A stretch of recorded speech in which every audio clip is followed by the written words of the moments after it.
À l'approche de la deuxième décennie du XXIe siècle, l'économie mondiale, en grave récession, se bat pour se sortir de l'impasse. La Chine est la deuxième économie mondiale, mais les modes de développement économique qui ont créé ce miracle rencontrent de plus en plus de défis.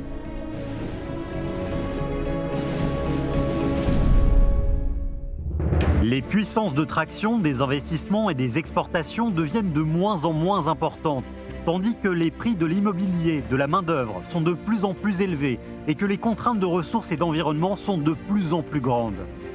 Depuis près de 40 ans, l'économie chinoise n'a de cesse de se développer. La réforme est l'une des expériences les plus précieuses, visant à stimuler la vitalité et avec le développement à en faire bénéficier le peuple. Aujourd'hui, pour résoudre les problèmes qui ont émergé au cours de ce développement, il faut un développement de meilleure qualité pour éliminer les difficultés rencontrées sur le chemin et mener des réformes plus fermes et plus approfondies. En 2013, la troisième session plénière du 18e comité central du PCC a indiqué que la réforme du système économique est le point clé de l'approfondissement intégral des réformes, dont la question fondamentale est de gérer correctement les relations entre le gouvernement et le marché, de sorte que le marché puisse jouer un rôle décisif dans l'allocation des ressources et que le gouvernement puisse renforcer son rôle. C'est une nouvelle réforme du système économique plus approfondie. 老路既行不通又走不远，必须开辟新的发展路径，激发经济潜力，引领经济发展走向更加光明的未来，这是我们的历史责任。 Depuis le 18e congrès national du PCC, le CC du PCC centré autour de Xi Jinping a conduit le peuple chinois à déclencher un changement structurel des modes de développement de l'économie de la Chine vers une forme supérieure, avec un courage et une détermination sans précédent.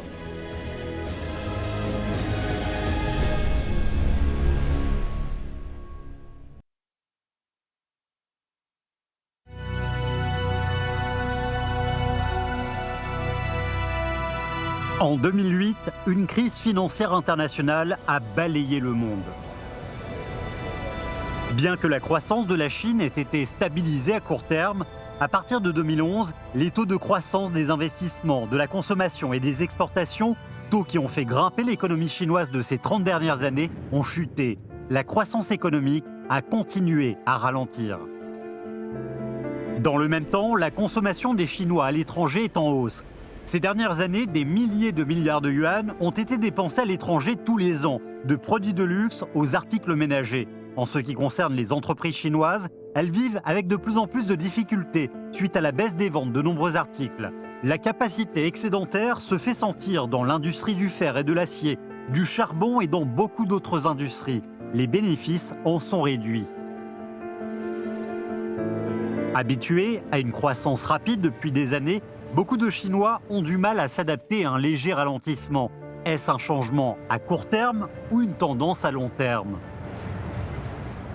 Coexistent à la fois les difficultés et l'espoir, le marasme et la vitalité, l'offre excédentaire et l'offre déficiente. Il faut ajuster la structure économique. Mais quelle est la nouvelle structure et d'où viennent les puissants endogènes?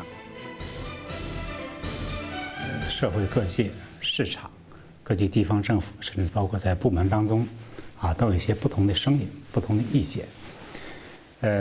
在2013年的时候呢，中央经济工作会上，总书记在部署第2年经济工作当中就用了新常态这样一个提法。 En 2013, le terme de nouvelle normalité n'existait pas dans le dictionnaire de chinois moderne. À l'avenir, avec une rétrospection sur l'histoire, on comprendra mieux cette nouvelle coordonnée établie par le secrétaire général Xi Jinping pour l'avenir économique de la Chine. L'économie de la Chine requiert un observateur perspicace qui peut donner une orientation. Au premier trimestre 2014, le taux de croissance trimestriel de l'économie chinoise était de 7,4%, le pourcentage le plus bas en 24 ans. Cela a provoqué une nouvelle fois des discussions sur la nécessité d'intensifier la stimulation économique. En mai, lors de sa visite d'observation dans le Henan, Xi Jinping a indiqué que pour résoudre les questions économiques de la Chine, il faut avoir confiance en l'histoire. Dans les reportages de cette visite, les mots de nouvelle normalité ont été cités pour la première fois et publiés au grand public. 2 mois plus tard, lors de la tenue du symposium des non-membres du PCC, Xi Jinping a indiqué encore une fois qu'il fallait coordonner les pensées et les actions en respectant les décisions et la disposition du CC du PCC, avoir une compréhension correcte des caractéristiques transitoires du développement de l'économie, renforcer la confiance pour s'adapter à la nouvelle normalité et promouvoir conjointement le développement sain et durable de l'économie. En novembre 2014, lors de la cérémonie d'ouverture du sommet des dirigeants de l'APEC à Beijing, pour la première fois, Xi Jinping a fait une interprétation des mots de nouvelle normalité. 中国经济呈现出新常态，有几个主要特点：一是从高速增长转为中高速增长；二是经济结构不断优化升级；三是从要素驱动、投资驱动转向创新驱动。 La vitesse, la structure, les forces motrices sont des mots-clés qui décrivent bien la connotation fondamentale de la nouvelle normalité du développement de l'économie. Ce sont les jugements importants de Xi Jinping qui maîtrisent les règles du développement de l'économie de la Chine. 认识新常态、适应新常态、引领新常态，是当前和今后一个时期我国经济发展的大逻辑。 Un programme établi peut provoquer des milliers de projets. Un chapitre clairement interprété peut clarifier tous les autres textes. Les réformateurs peuvent toujours révéler la nature d'une langue concise et riche à travers des phénomènes nombreux et complexes. Xi Jinping a défini le stade où se trouve actuellement l'économie chinoise de la nouvelle normalité. Cela fait ressortir la vision historique et la détermination stratégique abstruse, qui disperse le brouillard dans la mentalité des gens, répond aux questions pratiques et donne des réponses claires aux théories importantes de comment regarder l'économie de la Chine.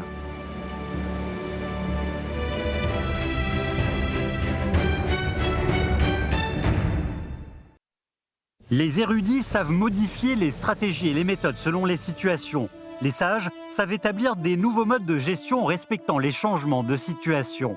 Les jugements importants de la nouvelle normalité de l'économie ont apporté de grands réajustements sur les pensées de travail de l'économie du comité central du PCC.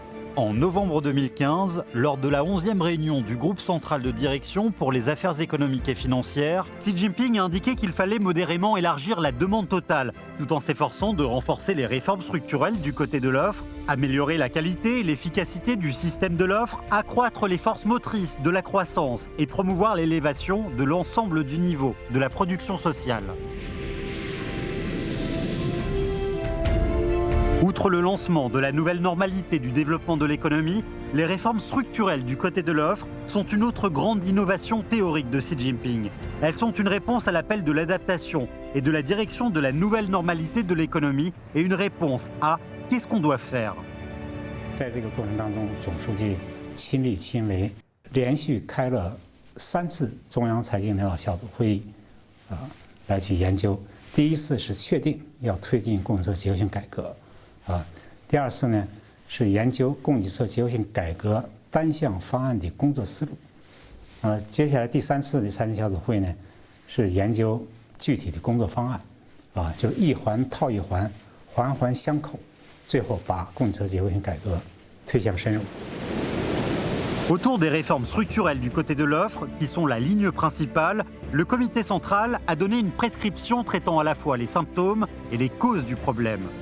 Faire baisser la fièvre des surcapacités absolues en éliminant les capacités de production obsolètes, éliminer les obstacles en diminuant le ratio de levier, de sorte que les capitaux circulent librement, faire disparaître les inflammations et les douleurs qui encombrent le développement en réduisant les actions immobilières, créer un bon environnement politique pour le rétablissement des entreprises, en abaissant les coûts de production et en réduisant les impôts et les frais. Et enfin, combler les failles de l'économie, améliorer les infrastructures, renforcer les services publics, cultiver et développer de nouvelles industries pour promouvoir la santé du développement socio-économique.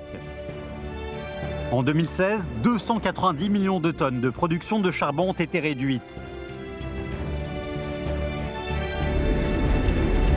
Plus de 65 millions de tonnes d'acier brut ont été réduites.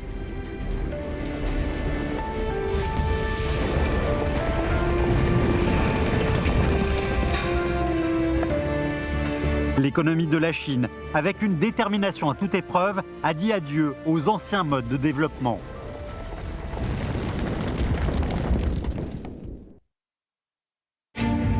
Les réformes structurelles du côté de l'offre peuvent produire des effets bénéfiques sur l'ensemble de la situation.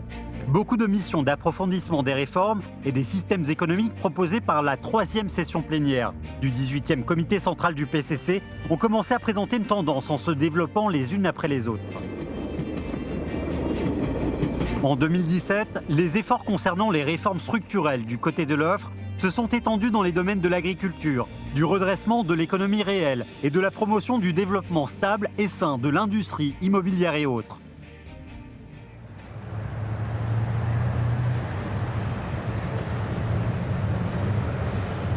Foshan, dans les années 80, était déjà à l'avant-garde de la réforme. C'est aussi la première ville bénéficiaire de cette réforme. Aujourd'hui, cette ville-préfecture, axée sur la production, dont l'économie totale est de près d'1 000 milliards de yuan, commence à sentir la pression urgente d'un changement structurel. Les réformes structurelles du côté de l'offre sont en train de remodeler l'économie réelle.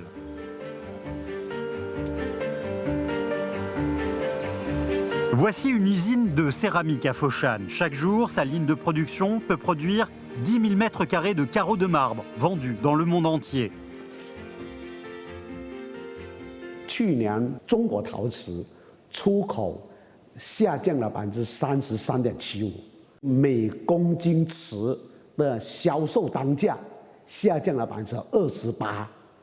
这个改变也使到中国不少的陶瓷企业进入了一个非常艰难的生存之战。 Les céramiques de Foshan occupaient plus de 60% des parts de marché du pays. Maintenant, la forte consommation d'énergie, la pollution élevée à bas prix et la compétitivité, grâce à une quantité massive, ne fonctionnent plus. 现在关键是要做品质，要把整个的质量要提升上去。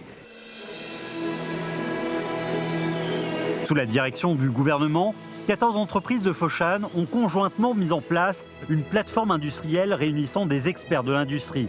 108 normes concernant les matières premières et 36 critères de contrôle ont été établis, de sorte qu'un système de contrôle de qualité plus strict couvre l'ensemble du processus de production. Même le sable, les pierres et d'autres matières premières plus courantes ont été intégrés dans ce contrôle unifié. Après plusieurs mois d'application, le nombre de produits de première classe a augmenté de 3 points de pourcentage.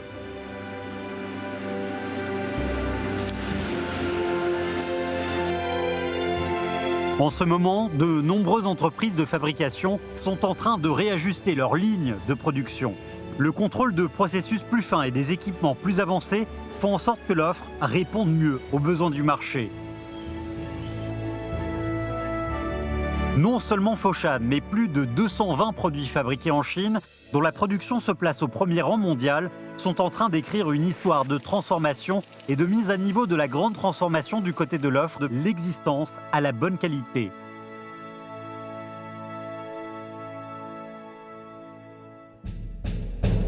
Les changements structurels sont des changements qui recherchent la bonne qualité, une bonne efficacité, mais ce sont aussi des changements de mode de développement de l'économie.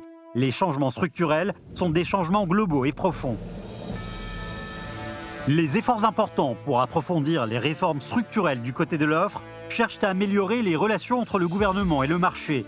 C'est la question centrale des réformes des systèmes économiques et le point clé des changements structurels. La 3e session plénière du 18e comité central du PCC a souligné qu'il faut faire jouer le rôle décisif du marché dans l'allocation des ressources et faire mieux jouer le rôle du gouvernement. Lors de la tenue de la 3e session plénière du 18e comité central du PCC, Xi Jinping a fait une rétrospection sur l'histoire. Il a souligné qu'au cours des 20 années qui ont suivi le 14e congrès du parti, le système économique du marché socialiste de la Chine a été initialement mis en place. En ce qui concerne les relations entre le gouvernement et le marché, la Chine a essayé d'avoir un nouveau positionnement scientifique, avec l'élargissement des pratiques et de l'approfondissement des compréhensions. On peut voir que la compréhension des relations entre le gouvernement et le marché ne cesse de s'approfondir. Le comité central juge que les conditions sont réunies pour avoir une nouvelle expression concernant ce sujet sur le plan des théories. Il faut modifier l'expression de rôle fondamental en rôle décisif du marché dans l'allocation des ressources. L'expression claire du rôle décisif du marché dans l'allocation des ressources marque l'amélioration sans cesse des compréhensions sur les règles du marché du CC du PCC avec le camarade Xi Jinping. C'est une nouvelle percée dans la compréhension des règles des membres du PCC dans la construction du socialisme à la chinoise.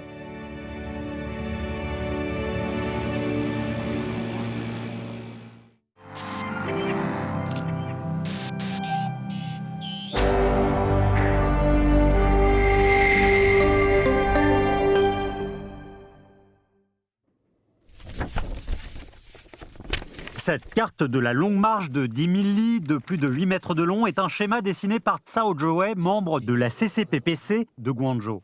Il l'a dessiné selon les procédures de l'établissement d'un projet de construction sociale à l'achèvement d'examens et d'approbation du gouvernement exigeant 108 sauts apposés et 799 jours ouvrés. C'est une carte précise et réaliste qui résume bien le fonctionnement des différents départements de l'ancien système d'examen et d'approbation administratif.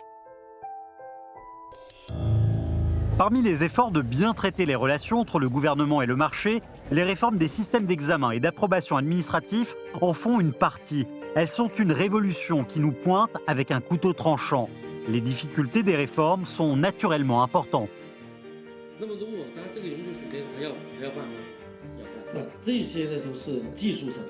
Ces dernières années, la longueur de cette carte de la longue marche de 10 000 li a continuellement été réduite. En juillet 2015, Cao Zhiwei a recommandé de réduire davantage les examens et les approbations concernant les projets d'investissement en espérant dessiner une version 3.0. 以前我们做万里长征图，每一个事项提问题叫做针针见血。3.0的改革必须是什么？刀刀见肉。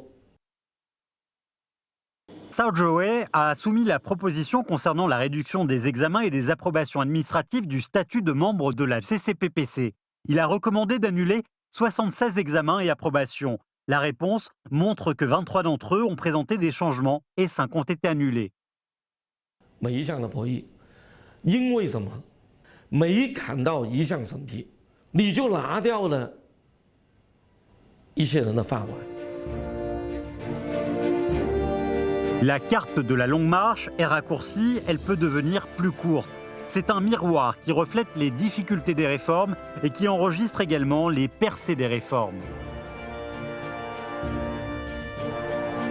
Depuis le 18e congrès national du PCC, les départements du Conseil d'État ont annulé ou décentralisé 618 examens et approbations administratives, annulé 283 examens et approbations administratives au niveau local désignés par le CC. Près de 90% des vérifications des projets d'investissement des entreprises au niveau du gouvernement central ont été réduits. 87% des examens et approbations existant avant l'enregistrement de l'industriel et du commerce ont été reportés après l'enregistrement ou annulés. Le système d'examen de concurrence loyale dans la construction du système du marché a été créé.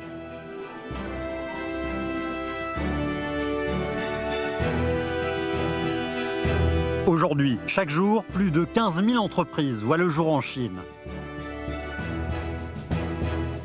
有100家企业破产了，有500家企业诞生了，这本身就是一个我们经济结构调整的一个过程。 Le jaillissement des vitalités du marché provient de la reposition du gouvernement dans les réformes. Depuis la 3e session plénière du 18e comité central du PCC, les percées n'ont pas cessé de se réaliser dans les réformes fondamentales et essentielles des systèmes budgétaires et fiscaux, des systèmes des prix, de crédit et autres. En 2014, le Programme général d'approfondissement des réformes des systèmes budgétaires et fiscaux a établi une feuille de route et un calendrier pour la construction de systèmes budgétaires et fiscaux modernes. Avec les réformes des prix, la proportion des prix de tous les biens et les services sociaux déterminés par le marché ont été augmentés de près de 97%. Le système des prix déterminé par le marché a été généralement établi. Dans le secteur financier, le contrôle des taux d'intérêt a été généralement enlevé. Le rôle décisif du marché dans la formation des taux d'intérêt a été davantage renforcé. L'établissement des banques privées fait l'objet d'examens et d'approbations normalisés. Le développement du marché des capitaux à plusieurs niveaux s'est sans cesse approfondi. Le système d'assurance dépôt a été mis en place. Le réseau de sécurité financière s'est davantage amélioré. La construction d'un régime de surveillance sur le marché du nouveau type centré autour de crédit est en train d'avancer. La construction d'un système de crédit social est entrée dans une phase de développement toute nouvelle. Un fait évident est que l'approfondissement sans cesse des réformes de marchandisation et l'amélioration des systèmes du marché sont en train de fournir des garanties institutionnelles au changement structurel de l'économie de la Chine.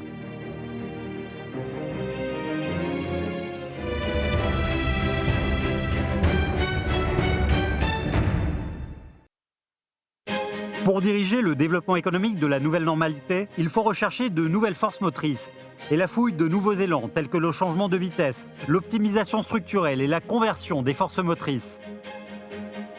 En conséquence, la stratégie de développement axée sur l'innovation est devenue une conception au plus haut niveau, guidant l'accélération de la conversion des forces motrices de l'économie chinoise.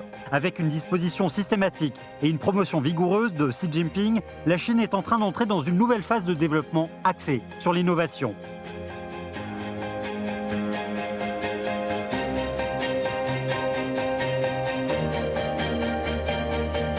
En septembre 2013, la classe d'apprentissage collectif du bureau politique du 18e comité central du PCC est sortie de Zhongnanhai et a déménagé pour la première fois à Zhongguancun. 给我印象很深的就是总书记具有强烈的忧患意识。他认为呢，其实中国丧失了多次科技革命和产业革命的机遇啊，才使得我们呢落后。所以当前我们必须要抓住现在的新一代的科技革命和产业变革的这个重大机遇，机遇稍纵即逝。 De nos jours, un certain nombre de questions scientifiques et de technologies clés présentent déjà un signe avant-coureur des percées révolutionnaires. La promotion des réajustements structurels, des transformations et de la mise à niveau des innovations reste toujours le centre d'attention de Xi Jinping. En mars 2015, il a proposé que l'innovation devienne le premier moteur de développement. En novembre 2015, lors de la tenue de la 5e session plénière du 18e comité central du PCC, l'innovation, en tant que premier concept des 5 nouveaux concepts de développement, est placée au cœur de l'ensemble des développements du pays. En mai 2016, le programme de stratégie de développement axé sur l'innovation a été publié. 如果说创新是中国发展的新引擎，那么改革就是必不可少的点火器。要采取更加有效的措施，把创新引擎全速发动起来。 Les réformes font ressortir les puissances les plus vives du pays.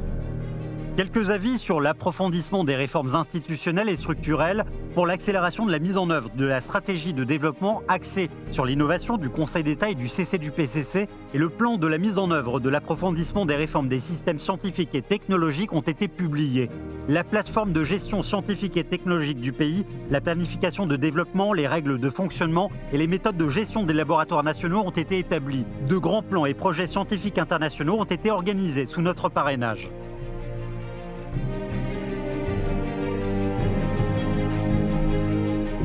Les réformes sont en train de former la base de l'innovation du pays et de nouvelles forces motrices plus vives. Les dynamiques inépuisables sont comme de petits courants qui forment de grands fleuves. Les talents sont les éléments clés pour la stabilité et la prospérité de la société.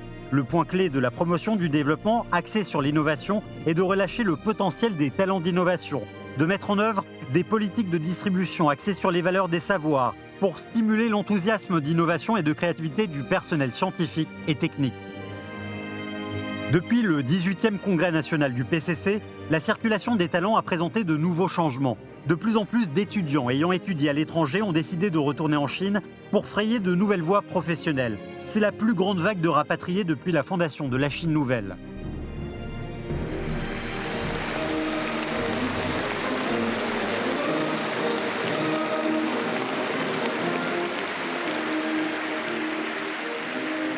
Le 30 mai 2016, 3 conférences des milieux scientifiques et technologiques ont été organisées, une première dans l'histoire de la Chine nouvelle.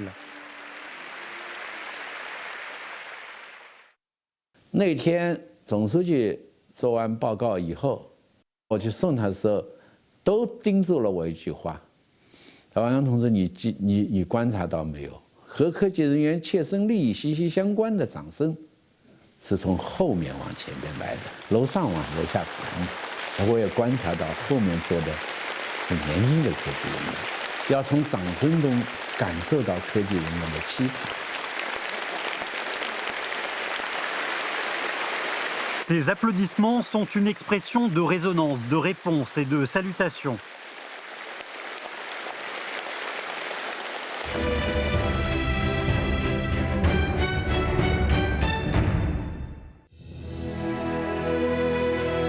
La Chine est un vaste territoire. La promotion des développements équilibrés et coordonnés entre les villes et les villages, entre les régions, est une question primordiale pour le changement structurel. Lors de la conférence centrale sur le travail économique en 2014, le comité central a proposé pour la première fois les 3 nouvelles stratégies, à savoir la construction de la ceinture et la route, le développement coordonné de la région Beijing, Tianjin, Hebei et enfin la ceinture économique du fleuve Yangtze. Dans le développement coordonné de la région Beijing, Tianjin, Hebei, l'évacuation des fonctions non capitales de Beijing devient une priorité. Comment réaliser cette évacuation en ayant de nouvelles idées et une vraie audace? 日前，中共中央、国务院印发通知，决定设立河北雄安新区。 Le 1er avril 2017, la nouvelle concernant l'établissement de la nouvelle zone de Xiong'an au Hebei a attiré l'attention de l'ensemble du pays. 18大以后，习总书记就提出可以考虑在河北比较适合的地方，规划建设一个适当规模的新城，来集中承载北京的非首都功能。 Après plusieurs cycles de démonstrations scientifiques et rigoureuses, Xiong'an a été choisi comme endroit visant à assumer les fonctions non capitales de Beijing de manière concentrée. La nouvelle zone de Xiong'an va former les 2 nouvelles ailes de Beijing avec le centre auxiliaire de la ville de Beijing. 建设雄安新区是一项历史性工程，一定要保持历史耐心，有功成不必在我的精神境界。 La mise en place de la nouvelle zone de Xiong'an au Hebei est une cause millénaire, une affaire nationale. Shenzhen était le centre de toutes les attentions dans les années 80, le district de Pudong celui des années 90 et Xiong'an celui du 21e siècle. De nouveaux poèmes sont en train d'être composés sur le territoire économique de la Chine.